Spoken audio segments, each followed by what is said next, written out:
So you all know that fish oil is good for you, right? But not necessarily, not necessarily so. Fish oil and fish oil and fish oil. There's different brands of fish oils around.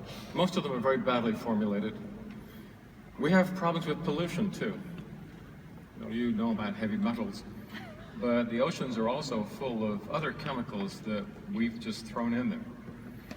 Polychlorylated biphenyls. You might not be so familiar with those, but over the long haul, eating small amounts of those chemicals, which come from electrical transformers, these chemicals leach into the groundwater, they get into the oceans. Very bad for you. Bad for your bones, bad for many other tissues. Then you've got the organophosphorus and organochlorine pesticides. They're there too. They're highly bioactive. They get into the marine food chain. Not good for you. Now, of course, Zinzino and Lisi take extraordinarily high standards when it comes to this sort of thing. And the oil that we use is extremely pure. It meets all of the internationally accepted standards. But there's other problems with fish, and that is that there aren't enough of them. If you do some very simple calculations and you work out how many people actually need more omega-3s in their diet, not the omega-3s from plants like chia or flax, they don't work, but the real thing, the omega-3s from fish. And then you divide that by the amount of fish that there are in the sea, and that works out that we don't have enough. We cannot give people all the omega-3s that they need without fishing the oceans dry. So this is not an issue of how you spend your weekends, whether you like to fish. Personally, that's not a big deal. We're talking about industrial fishing. And the way that works is we send floating factories to sea, and they hoover the fish out of the oceans, and that's taken to industrial plants where the fish is sorted, the oil is processed, purified, and then the very best of that fish oil is used by companies like Zinzino. And to that, we add this very special, very high polyphenol pre-harvest olive oil, and it's the combination of the omega-3s and the polyphenol that really makes this work and sets us apart from really just about anybody else that's working in this space. That culminated in the first balanced products, which have an unparalleled record of effectiveness. I can't tell you how many clinical scientists and doctors that I know and that I work with who use these products personally and give them to their patients too, even although they cannot legally prescribe them. These are becoming accepted products in healthcare systems all over the world.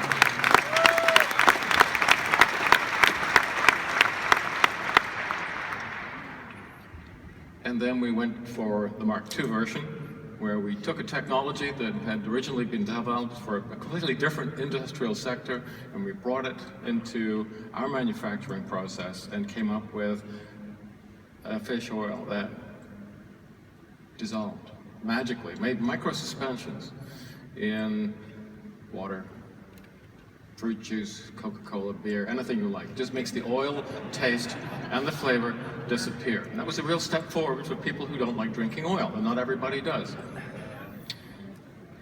That's a great technical advance, but it doesn't solve our problem. It doesn't solve the problem that we simply don't have enough fish, and we do not want to totally destroy the marine ecosystem. That would be bad for everybody.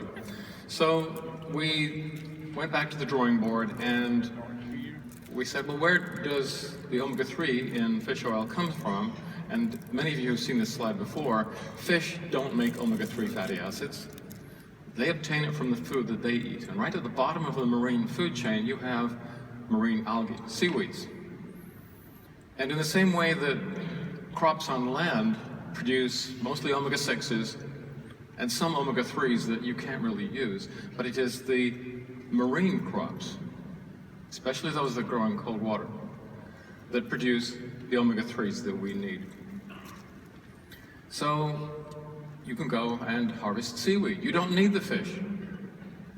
You go to the base of the system where the omega-3 is actually produced, the long-chain omega-3s, and you can harvest the seaweeds. And this has a whole series of advantages.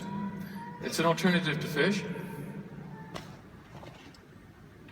and these grow incredibly quickly. So you can harvest the seaweed, and then very quickly it regenerates. It's highly renewable. Creates a lot of biomass, more so than the amount of biomass you can grow on land. Why? Well, usable biomass is dependent on how much energy the plant has. But a plant that grows on land has got to build a lot of structural components because it's fighting against gravity, right? Seaweed doesn't have to do that. It can pour more of its available energy into the synthesis of, amongst other things, omega-3s and a whole range of very interesting bioactive compounds. And some of these are very rare, extremely rare. You don't find them in terrestrial plants at all. You don't find it in herbal medicine. These are a whole new range of compounds which Ian Rowlandson and other colleagues of mine are exploring at research centers all around the world, and they're going to be generating a whole range of very interesting and exciting new nutrients, phytonutrients, which we will eventually incorporate into our portfolio too, but it's early days. Obviously, you're not competing for land space, so you can harvest seaweeds without taking land out from soy or corn production or cattle raising, if that's what you want to do. It can fix carbon dioxide. There's a problem with carbon dioxide, whether or not it's responsible for climate shift. I don't think anybody really knows yet, but let's assume that there's a possibility that it might be. Carbon dioxide fixation is a good idea, and harvesting marine biomass is one way of taking carbon dioxide out of the oceans and out of the oceans. Finally, if you want to use seaweeds as a bioaccumulating system, as a purification system, they can be used in that way too, because as they grow, they bind various types of pollutants, including heavy metals, and that's a way of removing those from the oceans and cleaning up the mess that some of our industries have made. So this is a very interesting new growth sector, a new agricultural sector, you could think of it as, and it has many applications and many uses. And it started off, as many of these sectors do, on a small scale. Individuals were starting to get involved in this. It was manually intensive, and in the second generation, we saw the introduction of more elaborate, more effective harvesting systems. And then people began to think, well, if you're growing in the ocean, we can't really control all the variables. Wouldn't it be better if we were to bring this on land, put it into a closed system where we can guarantee there's no contamination, either by microorganisms that we don't want or pollutants of any sort, and that led to the development of the very first bioreactors. And the way this works is you take your marine algae, or whichever specimen or species you want to start with, you put it at the beginning of the tube, you flush the tubes through with the correct medium, which in this case would be seawater, and as the algae grow, they pass through the system. By the time they get to the end of the system, they're fully grown and ready to be harvested. And this is a very effective, very high density way of producing large amounts of usable biomass on a very small area of land. And this kind of system, you can build it into different sizes and shapes. It's infinitely scalable. It's not a matter so much what it looks like, it's what you put in. And this is one particular marine microalgae that we find very, very interesting. It's called a Schizochitrium. That's the Latin name. You don't have to remember that. What you should remember, what you might think is worth remembering, is that this microalgae grows in a lot of the oceans. It has been recognized by EFSA for a novel food, so it's legitimate to use it as a food or a food supplement. And very uniquely, this microorganism, over half of the biomass consists of triglycerides. These are lipids. And over a third of those are DHA. This is where the fish get their omega-3s from. So all we're doing is we're cutting out the fish. We're going deeper in the system. And we're not disturbing the marine food chain, because this has all been taken out of the oceans and is being done in a very controlled, very pure system that is now being started to be scaled up all over the world. In fact, there's one system, a very good one, right here in Stockholm, which I visited. So instead of using fish, we're starting in this occasion with the marine algae, then we're adding the olive polyphenol-rich oil as before, and that gives us the vegan balance oil. So this is not like the plant oils you get from flax or chia. Please don't make that mistake. They're a very different kind of omega-3. They're a kind of omega-3 that you cannot use. The body can hardly use at all. This is the real stuff. This is what the fish use. This is what they contain. This is what your body needs. So what's...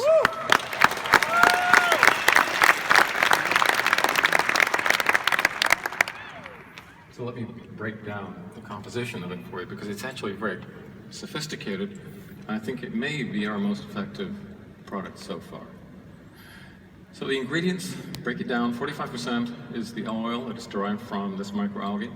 35% is the high polyphenol virgin olive oil. Echium oil, 20%, and I'll talk about that in a minute. Mixed tocopherols, which is just an industry standard. That's to keep the oil fresh and sweet while it's still being manufactured and while it's being stored. And then vegan vitamin D. Now there's two strange ingredients in there, echium oil and vegan vitamin D. Vitamin D, I mean, everybody knows, well, geeks know, we get that from lanolin, right? It's animal source. Vegan vitamin D is a little unusual. Some of you may have heard you can get it from mushrooms. You can get it from mushrooms if you shine ultraviolet light on them. Mushrooms generate vitamin D just as we do when you shine ultraviolet light on us. But most mushrooms produce vitamin D2, which is not necessarily the form of the vitamin D that you want, and we wanted something better. But let me show you first of all what echium looks like. This is Echium vulgare, and it used to be considered a weed. Its common name is purple viper bugloss.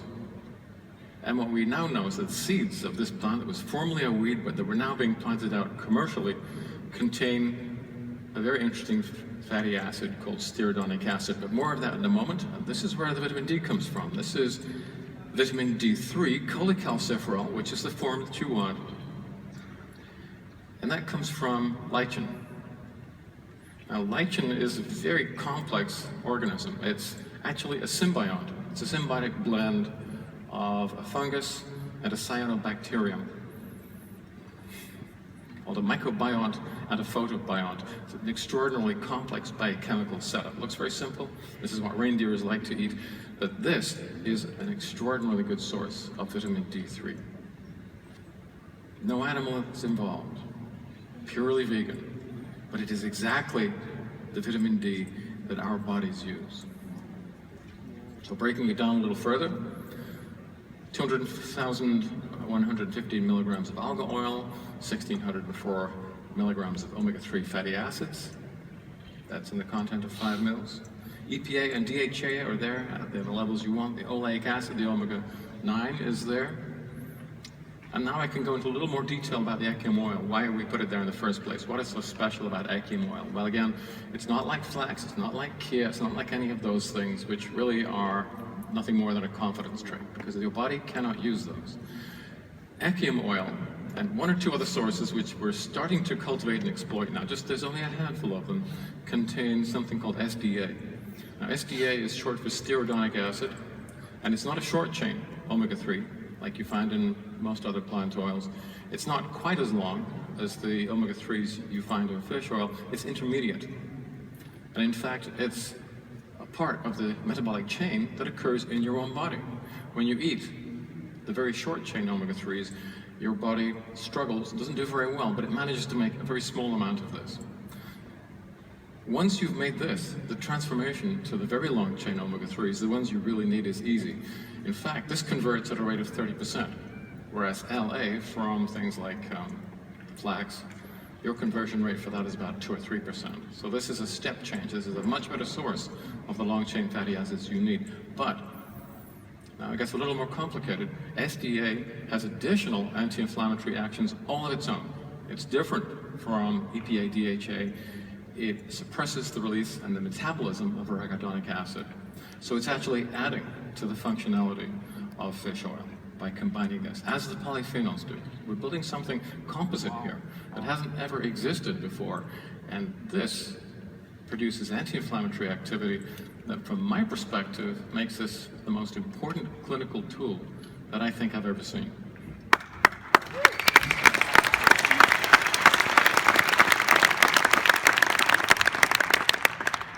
But then it gets even worse, because now we have to add in an omega-6.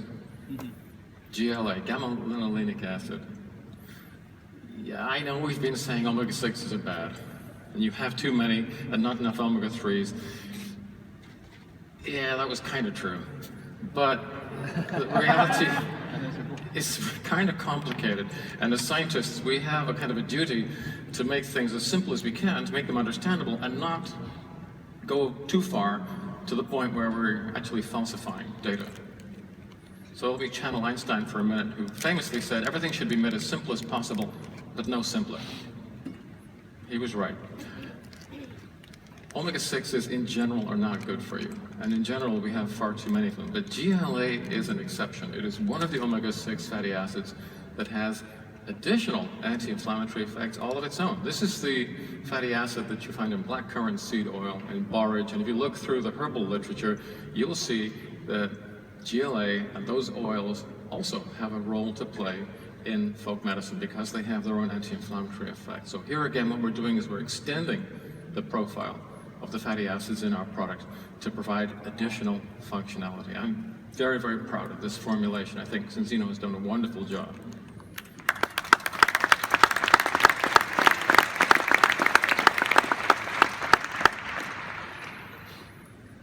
Do any of you like the Smiths? You remember them? Okay, well, I'm more of an Alice in Chains kind of guy, but I like the Smiths too. They're okay, you know, if you're neurotic and live in a basement. And that was their great album. And if you want to take the moral high ground and say that meat is murder and be a vegan or a vegetarian, I'm absolutely fine with that. I don't share your principles. I enjoy being an omnivore. But up until now, I think vegans have been unfairly penalized.